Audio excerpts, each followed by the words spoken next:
ছিনতাই ধর্ষণের প্রতিবাদে শিক্ষার্থীদের বিক্ষোভ, ব্যর্থতায় স্বরাষ্ট্র উপদেষ্টাকে পদ ছাড়ার আহ্বান।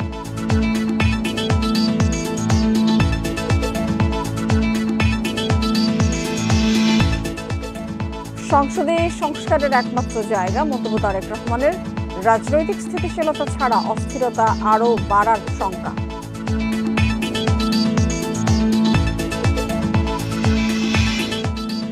ইলন মাস্ককে বাংলাদেশ সফরের আমন্ত্রণ, স্টারলিংকের কার্যক্রম চালু করতে প্রধান উপদেষ্টার চিঠি। আইনশৃঙ্খলা পরিস্থিতি উদ্বেগজনক দাবি করে দ্রুত নিয়ন্ত্রণের দাবি জানিয়েছেন শিক্ষার্থীরা।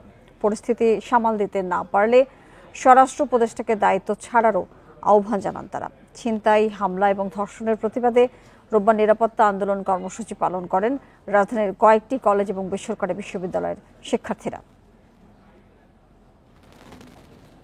সম্প্রতি আলোচিত একাধিক ধর্ষণ ও নারী নির্যাতনের প্রতিবাদ এবং সাধারণ মানুষের নিরাপত্তা নিশ্চিতের দাবিতে ইডেন মহিলা কলেজের মূল ফটকে দাঁড়িয়ে বিক্ষোভ সমাবেশ করেন ছাত্রীরা। তারা বলেন, ধর্ষণ ও নারী নির্যাতনের ঘটনায় প্রশাসন কার্যকর কোনো ব্যবস্থা নিতে পারেনি। শিক্ষার্থীদের দাবি, শুধু জানুয়ারি মাসেই দেশে 2 শতাধিক ধর্ষণের ঘটনা ঘটেছে।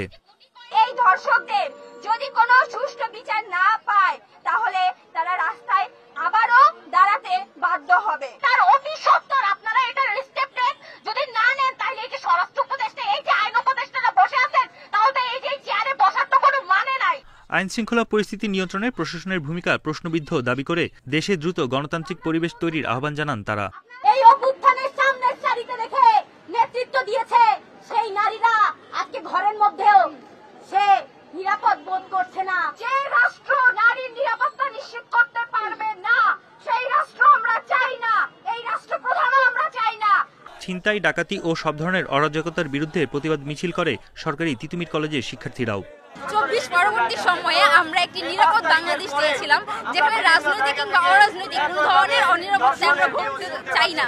শুধু শাস্তির আওতায় নয়, তাদেরকে মুক্ত জায়গায় শাস্তি দিন, যেন সারা বাংলাদেশের জনতা দেখতে পায় ধর্ষণের শাস্তি মুক্ত অবস্থায় তাকে গুলি করে হত্যা করা হয়েছে। ব্র্যাক বিশ্ববিদ্যালয়ের সামনেও নিরাপত্তা আন্দোলন কর্মসূচি পালন করেন শিক্ষার্থীরা। এ সময় তারা বিভিন্ন প্রতিবাদী প্ল্যাকার্ড প্রদর্শন করে দ্রুত আইনশৃঙ্খলা পরিস্থিতি উন্নতির দাবি জানান। পরিপূর্ণ নিরাপত্তা না দিতে পারলে দায়িত্বরতদের সরে যাওয়ারও আহ্বান জানান তারা।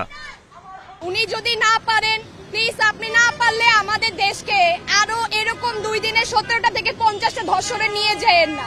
সরকারের এখন উচিত পুলিশ প্রশাসনকে একটু স্ট্রংলি হ্যান্ডেল করা। 5 আগস্ট স্বৈরাচার পতনের পরও দেশে আইনশৃঙ্খলা পরিস্থিতির উন্নতি না হওয়ায় হতাশা প্রকাশ করেন তারা। বন ইবনে কামাল, ইন্ডিপেন্ডেন্ট নিউজ, ঢাকা। 5 আগস্টের পর রাজনৈতিক ছত্রছায়ায় চাঁদাবাজি বন্ধ হওয়ায় চুরি, ছিনতাই সহ আইনশৃঙ্খলার অবনতি হয়েছে বলে জানিয়েছেন র্যাব মহাপরিচালক AKM শহীদুর রহমান। রমজানে অর্থ লেনদেন বাড়ায় অপরাধের ঝুঁকিও বাড়ে, তাই পরিস্থিতি নিয়ন্ত্রণে বিশেষ সতর্কতা নেওয়া হচ্ছে বলে জানান তিনি। গতরাতে ডেমরার মাতুয়াইলে চেকপোস্ট পরিদর্শন এসে তিনি বলেন, এসব বন্ধে মাঠে থাকছে তল্লাশি দল। ধর্ষণ, চুরি বা ডাকাতির মতো কোনো ঘটনার খবর পেলে তা দ্রুততার সঙ্গে র্যাবকে জানানোর আহ্বানও জানান।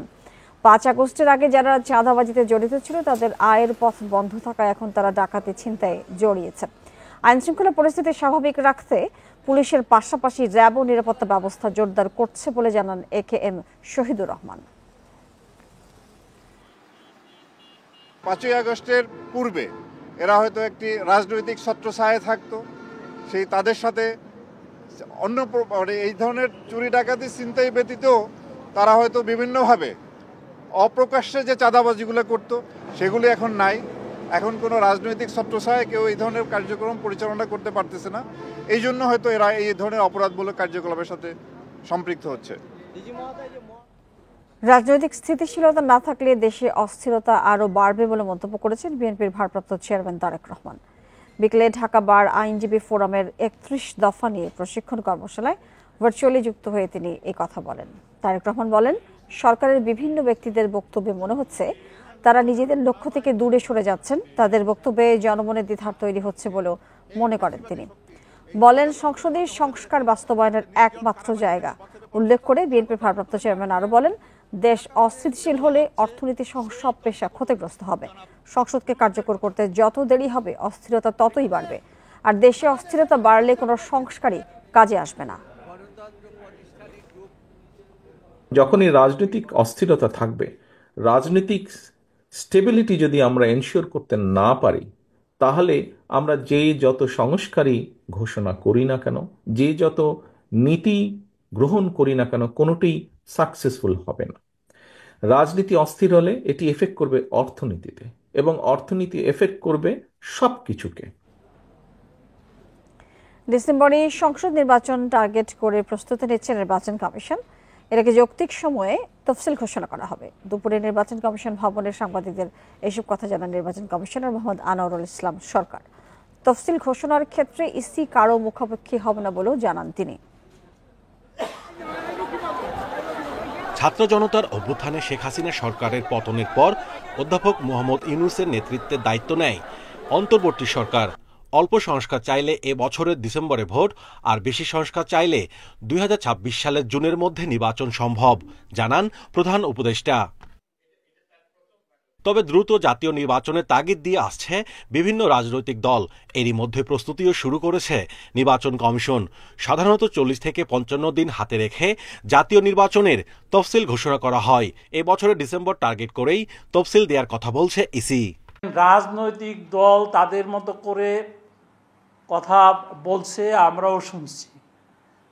নির্বাচন কমিশন বাস্তবতার প্রেক্ষিতে নিরপেক্ষভাবে এবং তার প্রস্তুতি নেওয়া সাপেক্ষে আমরা ডিসেম্বরে নির্বাচন করার জন্য যে যৌক্তিক সময়টা আগে রাখতে হবে, সেই সময়েই আমরা এই শিডিউলটা ডিক্লেয়ার করব। যৌক্তিক সময়ে তফসিল ঘোষণায় কোনো চাপ নেই বলছে ইসি। ভবিষ্যতে কোনো চাপের কাছে নতি স্বীকার না করারও আশ্বাস তাদের। যে নির্বাচন কমিশন স্বাধীন, নির্বাচন কমিশন কারোর কথায়, কারোর ইনফ্লুয়েন্সে, কারোর সুবিধা অসুবিধা বিবেচনায় নেবে না। কারোর কোনো নির্দেশনা, ইনস্ট্রাকশন, ইনফ্লুয়েন্স এগুলোর ঊর্ধ্বে উঠে নির্বাচন কমিশন কাজ করছে। কোনো চাপ নাই আমাদের, এবং চাপের কাছে আমরা নতি স্বীকার করব না। এদিকে জুনের মধ্যে স্থানীয় সরকারের ভোট করার প্রস্তাব দিয়েছে স্থানীয় সরকার কমিশন। তবে বিষয়টি পরিষ্কার নয় বলে জানান নির্বাচন commissioner Anwarul Islam. Mahmudul Hasan, Independent News, Dhaka. মার্কিন ব্যবসায়ী ইলন মাস্ককে বাংলাদেশে সফরের আমন্ত্রণ জানিয়েছেন প্রধান উপদেষ্টা অধ্যাপক ডক্টর মোহাম্মদ ইউনূস। এছাড়া 90 কার্যদিবসের মধ্যে স্টারলিংকের পরিষেবা চালুর আহ্বান জানান তিনি। ইলন মাস্কের লেখায় এক চিঠিতে এই আমন্ত্রণ জানান অধ্যাপক ইউনূস। চিঠিতে বলা হয়েছে, বাংলাদেশের স্টারলিংকের সংযোগ চালু হলে উদ্যোগী তরুণ, গ্রামীণ নারী এবং সুবিধা বঞ্চিতদের জীবনে ইতিবাচক প্রভাব পড়বে। প্রধান উপদেষ্টার উচ্চ প্রতিনিধি ডক্টর খলিলুর রহমানকে স্পেসএক্স টিমের সাথে কাজ করার দায়িত্ব দেওয়া হয়েছে। 90 দিনের মধ্যে বাংলাদেশে স্টারলিংকে প্রস্তুত করার জন্য প্রয়োজনীয় কাজ শেষ করতে বলা হয়েছে।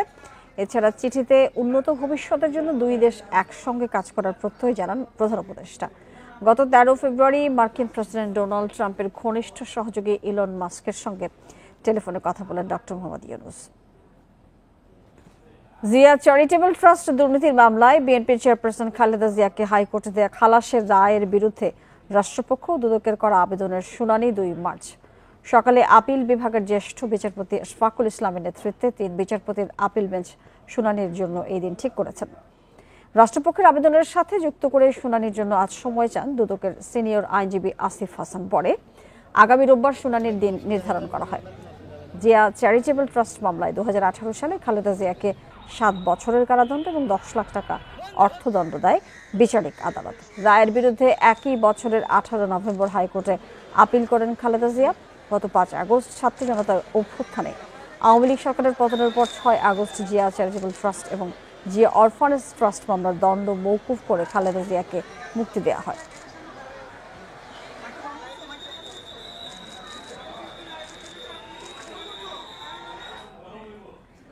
আগামী বছরের জুলাই থেকে ব্যক্তি শ্রেণীর আয়করদাতাদের জন্য অনলাইনে রিটার্ন জমা বাধ্যতামূলক করা হবে।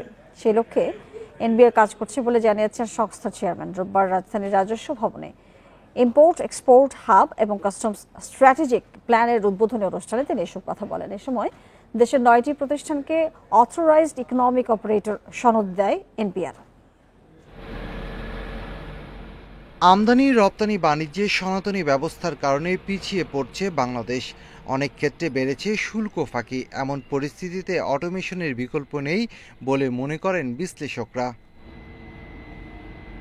রাজস্ব আদায় সহজ করা, কার্যক্ষমতা বাড়ানো ও ভোগান্তি কমাতে এক্সপোর্ট ইম্পোর্ট হাব নামে একটি ওয়েবসাইট চালু করেছে এনবিআর, যার মাধ্যমে একদিকে আমদানি রপ্তানি সহজ হবে, অন্যদিকে স্বচ্ছতা বাড়বে বলে দাবি সংশ্লিষ্টদের।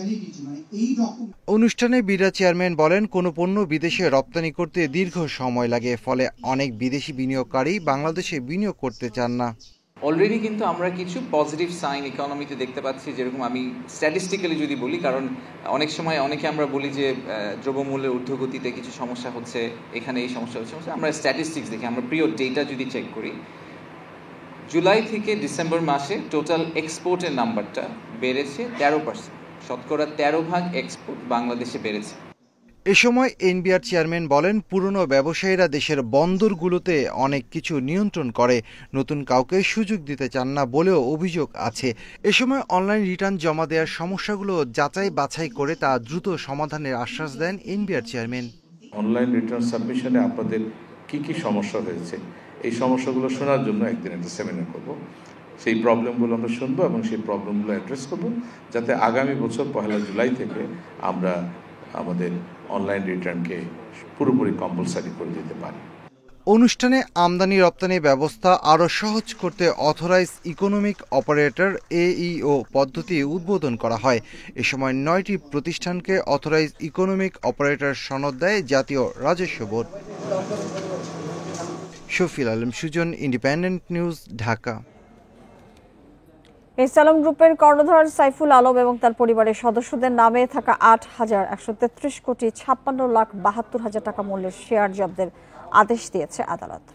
দুপুরে ঢাকার মেট্রোপলিটন সিনিয়র স্পেশাল জজ জাকির হোসেন গালিবের আদালত এই আদেশ দেন। দুদকের পক্ষে সংস্থাটির উপপরিচালক তাহসিন মুনাবিল হক শেয়ার অবরুদ্ধ চেয়ে আবেদন করেন। পরে আদালত শুনানি শেষে আবেদন মঞ্জুর করে। আবেদনে বলা হয়, মোহাম্মদ সাইফুল আলমের বিরুদ্ধে অর্থ পাচারের অভিযোগের অনুসন্ধান চলছে। সাইফুল আলম এবং তার লোকজন বিভিন্ন ব্যাংক থেকে নামে বেনামে অবৈধভাবে ঋণ নিয়ে তা আত্মসাৎ করেছেন। পরে নিজের এবং পরিবারের সদস্যদের নামে দেশে বিদেশে বিপুল সম্পদের পাহাড় গড়ে তোলেন।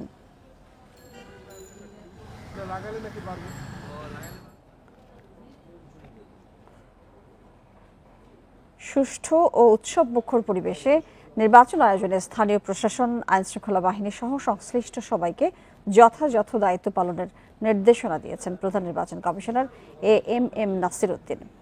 দুপুরে কক্সবাজার জেলা প্রশাসকের সম্মেলন কক্ষে এক সভায় তিনি নির্দেশনা দেন। সিইসি বলেন, এই বছর ডিসেম্বরে এবং তা না হলে আগামী বছরের জুনে নির্বাচন হতে পারে, সেই লক্ষ্যে নির্বাচন কমিশন প্রস্তুতি নিচ্ছে। এই বছরের জুন মাসের মধ্যে ভোটার তালিকা চূড়ান্ত নির্দেশনা দেওয়া হয়েছে বলে জানান সিইসি।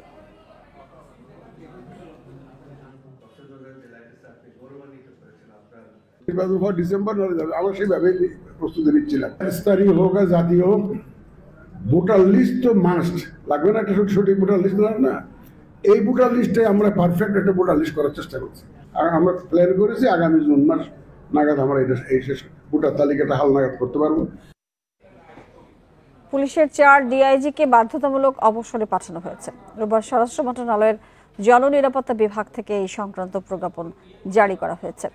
এতে উল্লেখ করা হয়, সরকারি চাকুরি বিধি অনুযায়ী জনস্বার্থে এই 4 জনকে অবসরে পাঠানো হয়েছে। অবসরে পাঠানো 4 ডিআইজি হলেন অ্যান্টি টেরোরিজম ইউনিটের ডিআইজি মোহাম্মদ নিসারুল আরিফ, নৌ পুলিশের ডিআইজি মোহাম্মদ আব্দুল কুদ্দুস আমিন, হাইওয়ে পুলিশের ডিআইজি মোহাম্মদ আজাদ মিয়া এবং আমিনা বেগম। বিধি অনুযায়ী অবসরের সব সুবিধা পাবেন এই 4 জন। আর এই ছিল আজকের সংবাদ সন্ধ্যায়। আরো বিস্তারিত জানতে চোখ রাখুন ফেসবুক, ইউটিউব এবং এক্সে। ধন্যবাদ সবাইকে সাথে থাকার জন্য।